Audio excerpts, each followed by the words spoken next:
Good morning, it's Wednesday, February 18th, and this is Connecticut Today, CT Insider's daily audio briefing. Catch up on Connecticut. All news, no noise, in under 5 minutes. We're starting off with a quick look at the weather.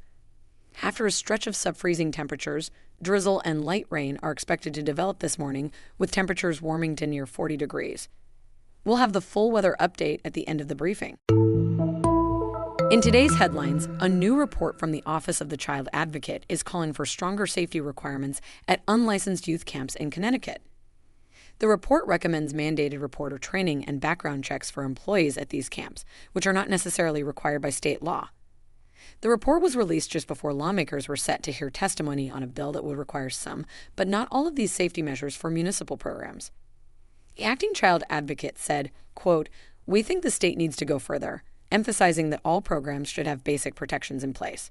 The report follows an investigation into a former Bethany Town employee who faces multiple counts of child sex abuse related to his work at town-run programs. The Office of the Child Advocate is also looking into why it took state police nearly a year and a half to arrest the former employee after the first complaint was made. Bethany officials said they removed the man from contact with children once they learned of the investigation, but he remained in an office role until June 2023. The report also highlights inconsistencies in how unlicensed programs are notified about investigations involving their employees. Governor Ned Lamont is proposing a ban on the sale or importation of semi-automatic handguns in Connecticut that can be easily converted to fully automatic using illegal devices known as lock switches. The governor's office says this step is needed because of the growing availability of these conversion devices online and advances in technology that make them easier to produce. The proposed legislation would make it a felony to sell or import any semi-automatic handgun with a trigger bar that allows for easy conversion. The Connecticut Citizens Defense League and the National Rifle Association oppose the bill, arguing that existing laws already address the issue and that the proposal unfairly targets law-abiding gun owners. The bill has been referred to the Judiciary Committee, but no hearing date has been set. A couple celebrating their anniversary became lost and hypothermic while hiking Ragged Mountain on Saturday. According to Berlin Volunteer Fire Chief John Nasario, the pair set out around 1 p.m. and called 911 after dark, eventually being rescued more than 3 hours later. Firefighters from multiple departments worked together to reach the couple, who were found in deep snow and cold conditions. The man was also experiencing a diabetic emergency.